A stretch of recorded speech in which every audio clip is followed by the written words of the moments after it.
Hello ladies and gentlemen, Tim Burgess back with Think and Grow Rich and Power of the Mastermind Part 2. Now in the first section of the Power of the Mastermind, we talked about how important it is to use great discrimination in the selection of our mastermind group. And if we don't use great discrimination in the selection of this group, we can expect to meet with failure. Because where perfect harmony does not exist, you can expect to meet with failure. I mean, all we have to do in our world today is look at the number of divorces that are happening. There's just a lack of perfect harmony. That's all that is. So if we don't have perfect harmony, we can expect to meet with failure. And the number one most important person in our mastermind is our significant other. That's where we absolutely want to have perfect harmony. And then we want to take that harmony into other areas of our life. Now, continuing in this chapter, he talks about how it was a well-known fact that Henry Ford began his business career under the handicap of poverty, illiteracy, and ignorance. So he began his business career and he had no money. He really had no knowledge. He was somewhat illiterate, but that didn't stop him. That didn't stop him. Napoleon goes on, he says, it's an equally well-known fact that within the inconceivably short period of just 10 years, Mr. Ford mastered these three handicaps and within just 25 years made himself one of the richest men in all of America. Financially speaking, not going into peace of mind and things like that. I didn't know him, but we can measure his finances, right? And then he says this, connect with this, the additional knowledge that Mr. Ford's most rapid strides became noticeable from the time that he made a personal friend. He became a personal friend of this guy named Thomas Edison. Now remember, he said to use great discrimination in the selection of our mastermind group. Well, here you are trying to create the horseless carriage and make it affordable for all people of America, and you run into a guy named Thomas Edison? Huh. He says, you'll begin to understand what the influence of one mind upon another can accomplish, those two working together.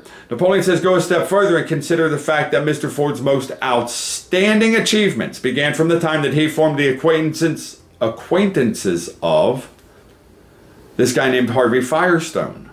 You ever heard of Firestone tires? A gentleman named Luther Burbank and a guy named John Burroughs. Now, I don't know those two. I'd never heard of those two. Did a little research. Men of great minds. That's what they were. Now, he says there is little, if any, doubt that Henry Ford is one of the best informed men in business in the industrial world. The question of his wealth needs no discussion. Analyze Mr. Ford's intimate personal friends, some of whom you've already been mentioned, and you'll be prepared to understand the following statement. The following statement is simply this. We become who we hang around. Who are you hanging around? He says it this way. Men take on the nature and the habits and the power of thought of those with whom they associate in a spirit of sympathy and harmony. See, Henry Ford whipped poverty. He whipped illiteracy. He whipped ignorance by allying himself. He hung around people of great minds whose vibrations of thought he absorbed into his own mind. Now, we know we become who we hang around. So my question now is, who are you hanging around? Do they have the energy that's consistent with helping you get where you want to go? And if not, why are you hanging around them? Is that the comfort zone that's somewhat uncomfortable? I don't know. He goes on, he says, moreover, he appropriated and made use of the mastermind principle through the methods of procedure described in this book. And then he says this principle and method is available to you. You can do this too. You can do this too. There's no reason we can't. Now he talks about how Mahatma Gandhi, how he moved 200 million people in a spirit of harmony for one definite major objective, one definite chief aim. And he talks about in reality, Gandhi's not eccentric, but he's one of the most powerful men now living, estimated by the number of his followers and their faith in their leader. There's no question that was true. No question. No question. He says, let us study the method by which he attained this stupendous power. It may be explained in a few words. In a few words? Yeah. He came by power through inducing over 200 million people to coordinate with mind and body in a spirit of harmony, he says, for a definite purpose. I'm going to say for a definite chief aim. They had a definite chief aim and that they accomplished while they lived their purpose. I still absolutely believe Napoleon Hill is actually talking through me as I say that. So in brief, Gandhi has accomplished a miracle. For it's a miracle when 200 million people can be induced, not forced, induced to cooperate in a spirit of harmony. Think of what he did. Now he did that to free a nation.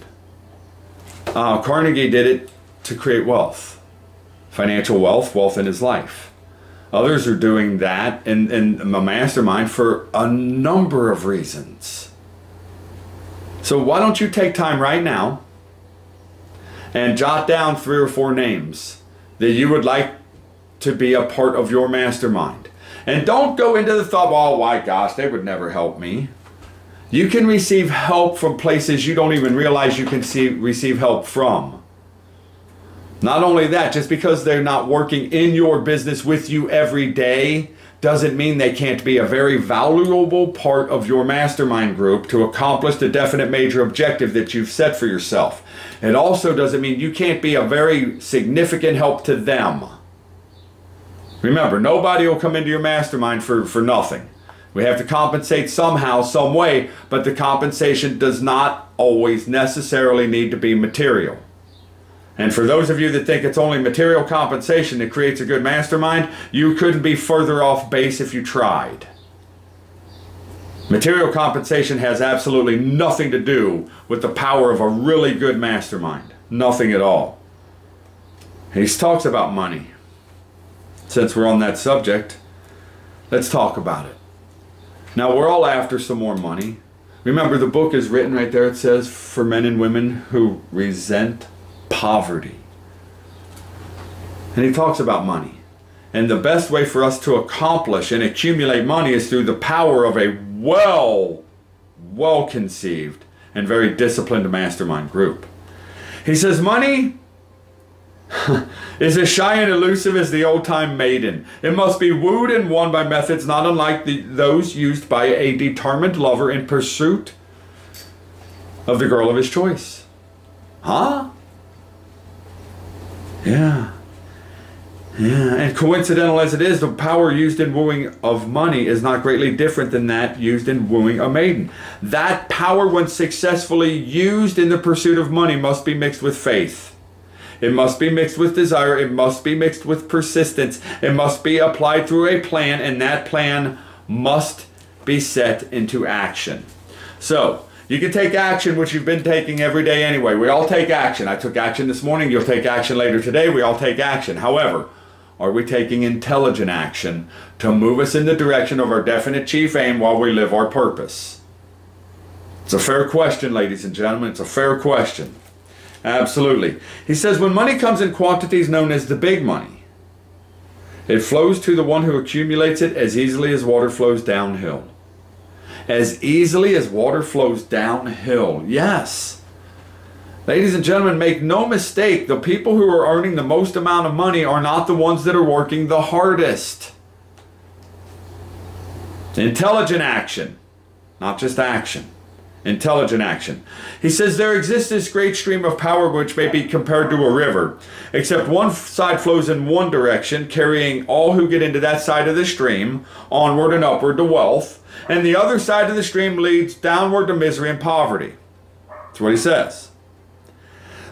He says, every person who has accumulated a great fortune has recognized the existence of this stream of life. It consists of one's thinking process. The positive emotions of thought form the side of the stream that lead to wealth. The negative emotions of thought form the side of the stream that lead downward to misery and poverty. Ladies and gentlemen, make sure you understand something. It's up to you and I to determine which side of that stream we're going to flow in. It's up to you and I to determine which side of that stream we want to live in. The power of your thoughts, whether they be positive or negative, is something that most of us don't even understand even after studying this book for all these years. That power is so stupendous that we want to make sure we grab control of it. Putting ourselves in the proper mastermind group helps us maintain the positive thought process with consistency over time, and that's what we're looking for. Napoleon says, if you're on the side of the stream of power which leads to poverty, this may serve as an oar by which you may propel yourself over into the other side of the stream. That's this book. It can serve you only through application and use. Merely reading and passing judgment on it either one way or another will be of no benefit to you. Reading this book, passing judgment on this book, knowing the words on the pages will be of no benefit. It's time to implement. It's time to do this book. Anybody can wish for riches, and most people do. But only a few know that a definite plan plus a burning desire for wealth are the only dependable means of accumulating wealth. So, who did you write down on your little piece of paper there real quick? Take the time right now, excuse me, if you haven't done it already, take the time right now and write out 5, 7, 10 people that you want in your mastermind. Just write them down right now. Don't do anything else, but just write them down. Okay? And start to create a mastermind in your own mind of who you want to be a part of this group that can help you achieve your definite chief aim while you live your definite major purpose. As always, we want to thank Joe. Joe, thank you so much. My friend, without your inspiration, we wouldn't be here. We wouldn't be here doing this. People wouldn't be listening to this. We wouldn't be sharing the information all over the world. So I want to say thank you to Joe. Everybody say thank you to Joe. And if you get a chance to take Joe to lunch, Joe started with zero. Absolutely nothing.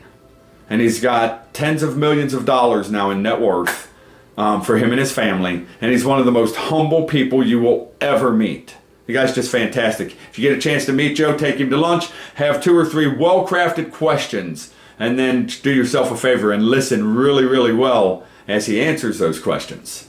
No question about that. You will learn something that will be extremely beneficial in your life. As always, one of our strongest desires is that this day be the very best day you've ever experienced in this game we call life. Yesterday doesn't matter. Tomorrow isn't here. But right now, today, we can allow it to be a great day. That's up to us. So please do that. And tonight when you put your head on a pillow, please do so with a mind full of peace. Remember, calmness of mind is one of the beautiful jewels of wisdom. And may God bless each and every one of you. Have a fabulous day.